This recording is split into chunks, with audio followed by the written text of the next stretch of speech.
Hi student, स्वागत है आपका हमारे चैनल एडोरेशन टेक्निकल क्लासेस में। दोस्तों, मैं हूं अमित और लेकर आ चुका हूं आपके लिए एक न्यू वीडियो जिसका नाम है यूईई पार्ट 6 यानी utilization of electrical energy part 6 का वीडियो है। इसके पहले 5 वीडियो ऑलरेडी आपको करा चुके हैं। तो दोस्तों, जो लेसन का नाम है वो है इलेक्ट्रिक ट्रैक्शन एंड ड्राइव्स। ठीक है, इसके पहले दोस्तों आपको हीटिंग हो गया, ठीक है, और उसके बाद जो है आपका वेल्डिंग हो गया, इल्यूमिनेशन हो गया। ठीक है, इन सब के क्वेश्चन काफ़ी ज़्यादा करवाए जा चुके हैं ऑब्जेक्टिव टाइप। तो आज जो आपका लास्ट चैप्टर 2 है, ठीक है, जिनका नाम है electric traction and electrical drive, ठीक है, उनके हम लेकर आए हैं कुछ most important question objective type. चलिए दोस्तों, फटाफट वीडियो की शुरुआत करते हैं। जैसे दोस्तों हमारा पहला क्वेश्चन है, विद्युत अवरोधन की तरजीह क्यों दी जाती है। ठीक है, पहला ऑप्शन है यह आसान होता है, इससे रख रखाव की लागत कम होती है, पुनः उत्पाद अवरोधन में ऊर्जा की बचत। सभी सही हैं। ठीक है, तो दोस्तों सभी सही हैं। विद्युत अवरोधन मतलब कि जो हमारी ब्रेकिंग सिस्टम है, ठीक है, यह आसान होती है इलेक्ट्रिक वाली, इसे रख रखाव की लागत भी कम लगती है। ठीक है, पुनः उत्पाद अवरोधन की ऊर्जा की क्या होती है, बचत होती है। तो दोस्तों इसमें सभी ऑप्शन सही हैं, इसलिए ऑप्शन नंबर डी इसमें क्या होगा, सही होगा, सभी सही। अगला क्वेश्चन हमारा, विद्युत विख्यात ब्रेकिंग को सबसे किफ़ायती विधि है। ठीक है, यानी दोस्तों जो हमारी विद्युत ब्रेकिंग विधि है वो सबसे अच्छी विधि कौन सी मानी जाती है। पुनर्योजी ब्रेकिंग, स्वतः उत्तेजन सहित ब्रेकिंग, पृथक उत्तेजन सहित ब्रेकिंग और प्लगिंग। ठीक है दोस्तों, प्लगिंग भी हमारी ब्रेकिंग के अंतर्गत आती है और पुनर्योजी जो है ब्रेकिंग वो भी अंतर्गत आती है। लेकिन जो सबसे बेस्ट होती है दोस्तों वो हमारी कौन सी होती है, पुनर्योजी ब्रेकिंग। तो ऑप्शन नंबर ए हमारा क्या होगा, सही होगा। अगला क्वेश्चन हमारा, एक आदर्श कार्बन प्रणाली में होना चाहिए। ठीक है, एक आदर्श कार्बन नहीं है दोस्तों, कर्षण है। एक आदर्श कर्षण प्रणाली में होना चाहिए। ठीक है, यानी कर्षण का मतलब दोस्तों ट्रैक्शन। तो क्या होना चाहिए दोस्तों, उच्च आरंभिक कर्षित प्रयास, उपकरण बड़े अस्थायी अर्धभार बर्दाश्त करने में सक्षम, आसान गति नियंत्रण, सभी विकल्प सही। ठीक है, तो दोस्तों ये ऊपर के सभी होने चाहिए एक आदर्श कर्षण में। ठीक है, तो ऑप्शन नंबर डी हमारा क्या होगा, सही होगा। इसके बाद दोस्तों हमारा अगला क्वेश्चन है, निम्नलिखित उपकरणों में से कौन सा एक डीसी ड्राइव में प्रयोग किया जाता है। निम्नलिखित उपकरणों में से कौन सा एक डीसी ड्राइव में प्रयोग किया जाता है। ठीक है, तो पहला है डायोड, ट्रैक, डैक, थायरिस्टर। ठीक है, तो दोस्तों थायरिस्टर से क्या कर सकते हैं, हम करंट को कम ज़्यादा कर सकते हैं। ठीक है, और जब करंट कम ज़्यादा होगी तो हमारी स्पीड भी क्या होगी, कम ज़्यादा होगी। तो थायरिस्टर का प्रयोग क्या करते हैं दोस्तों, हम डीसी ड्राइव में क्या करते हैं, प्रयोग करते हैं। ठीक है, तो ऑप्शन नंबर हमारा डी क्या होगा, इसमें सही होगा। अगला क्वेश्चन दोस्तों,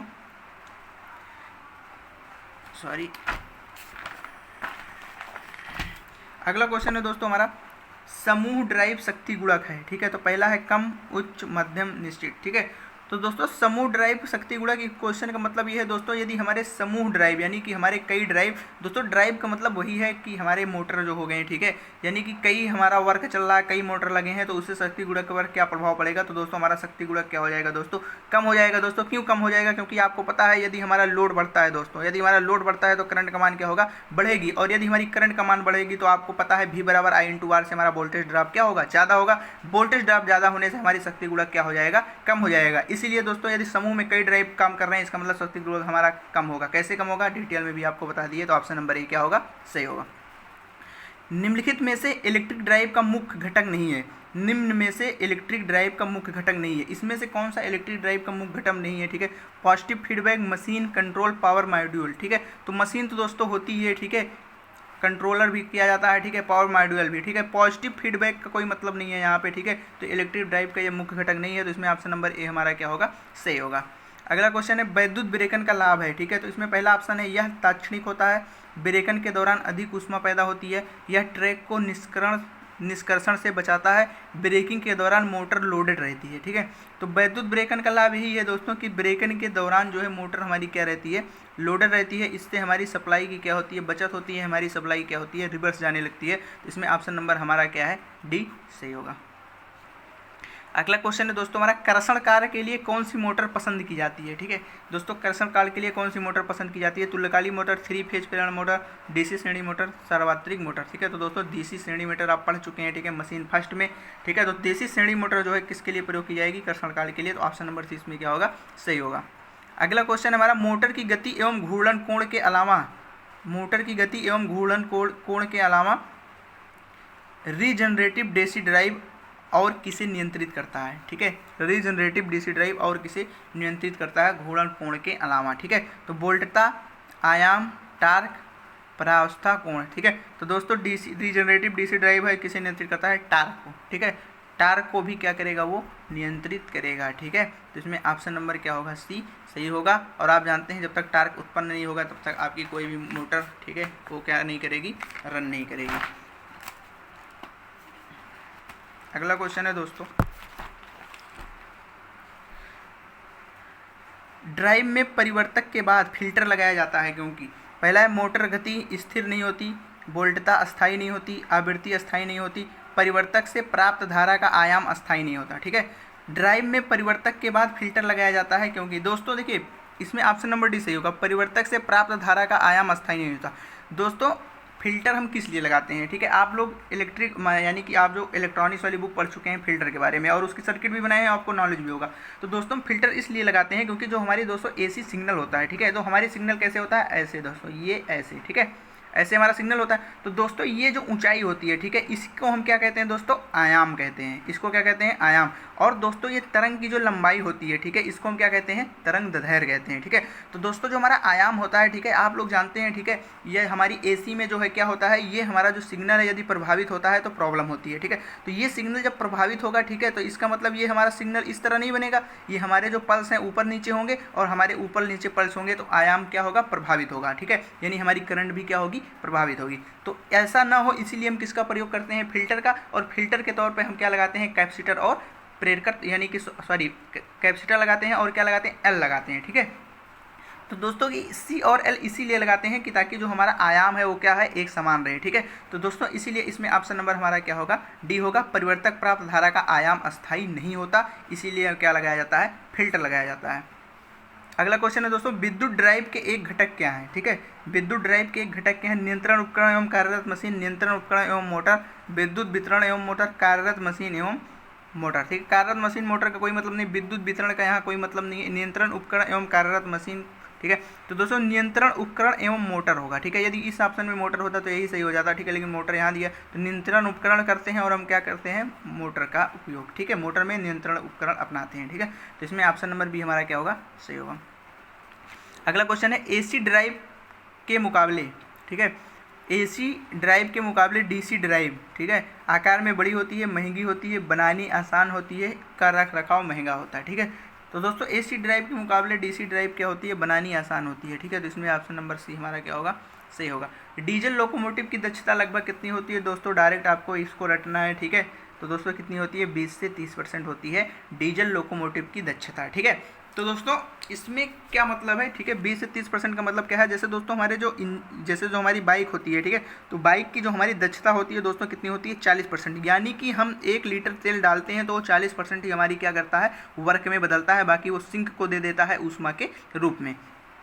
तो इसका मतलब दोस्तों क्या है, इसका मतलब दोस्तों यह है कि इसकी जो लोकोमोटिव डीजल इंजन की जो दक्षता है वो क्या होती है, 20 से 30%, यानी हमारी बाइक से भी क्या होती है, कम होती है। और आप लोग खुद ही देखे हैं, ठीक है, ट्रेन जो डीजल से चलती है, ठीक है, उस पर कितना ज़्यादा लोड होता है, तो दक्षता बहुत अच्छी तो हो नहीं सकती, 100% तो जा नहीं सकती, क्योंकि 100% जाने का मतलब आप 1 लीटर तेल यदि डालेंगे, ठीक है, आप अपनी या क्या बोलते हैं रेलगाड़ी में, ठीक है, तो आपको क्या ले जाएगी, कम से कम एक लीटर में 100 किलोमीटर ले जाके पहुंचा देगी, तो ऐसा तो होता नहीं है, ठीक है। तो इसका मतलब उसकी दक्षता क्या होगी, 100 से कम होती है और बहुत कम होती है, कितनी होती है, 2 से 30%। तो ऑप्शन नंबर 20 में क्या होगा, सही होगा। अगला क्वेश्चन है, रियोस्टेटिक ब्रेकिंग का प्रयोग निम्न में से किस मोटर से नहीं हो सकता, ठीक है। रियोस्टेटिक ब्रेकिंग का प्रयोग किस मोटर से नहीं हो सकता, तो दोस्तों तुल्यकालिक मोटर है, प्रेरण मोटर है, डीसी।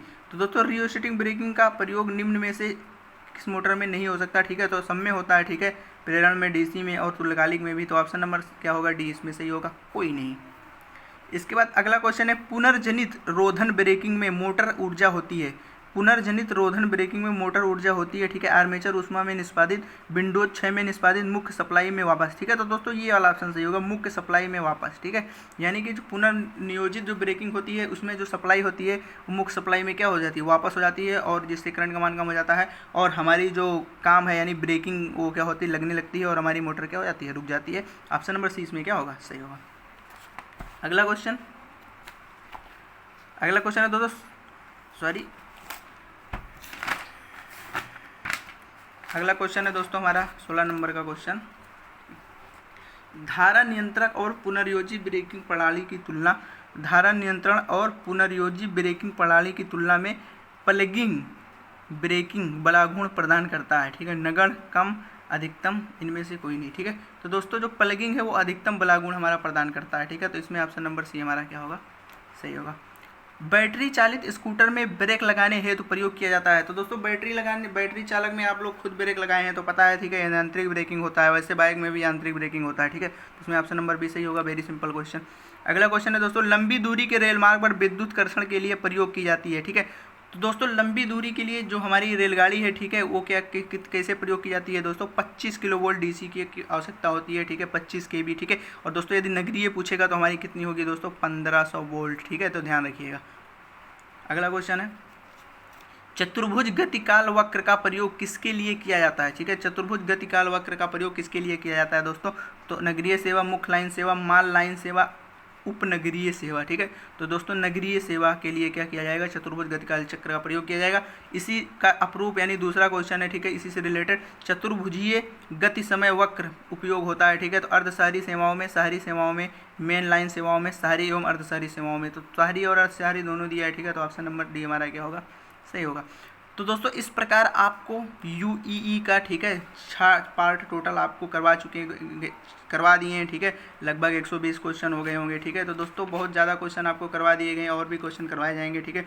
तो दोस्तों बार बार वीडियो को रिवाइज करते रहिए, ठीक है। देखिए दोस्तों बार बार मैं इसलिए बोलता हूँ वीडियो को रिवाइज करके देखते रहिए, क्योंकि दोस्तों इसलिए होता है क्योंकि दोस्तों जब भी आप पढ़ाई करते हैं, ठीक है, तो दोस्तों जब पढ़ाई करते हैं तो आपको 3 चीज़ें पढ़ाई में बहुत वो रहता है, ठीक है। एक तो आपका दिमाग चलना चाहिए, ठीक है। जो दूसरी चीज़ होती है आपकी आंखें, ठीक है, यानी आपका जो आप देख रहे हैं, ठीक है, वहाँ फोकस अच्छा होना चाहिए। और तीसरी चीज़ आपके कान में अच्छा सुनाई दे रहा है, ठीक है। तो यदि 3 चीज़ें एक साथ वर्क करेंगी, ठीक है, तो आपको दिमाग में जो चीज़ें हैं वो ज़्यादा घुसेंगी, ठीक है। तो इससे क्या होगा कि जब आप वीडियो बार बार देखेंगे तो आप कान से सुनेंगे, ठीक है, और आपके सामने आगे क्वेश्चन होगा, आप उसको देखेंगे, ठीक है, और अपने दिमाग आपसे क्या करेंगे, सोचेंगे। तो ऐसा करने से आपको क्वेश्चन पूरा रट जाएगा, ठीक है, और आपको कॉन्सेप्ट भी क्या होता रहेगा, क्लियर होता रहेगा। और जब एग्जाम में इस तरह के क्वेश्चन आएंगे या इससे हल्का फुल्का रिलेटेड क्वेश्चन भी आएंगे तो आप उसको आसानी से क्या कर लेंगे। तो दोस्तों बार बार वीडियो को, ठीक है, देखते रहिए, ठीक है, रिवाइज करते रहिए, ठीक है। तो ठीक है दोस्तों, मिलते हैं अपने एक नए वीडियो में, तब तक के लिए दोस्तों बाय बाय, जय हिंद।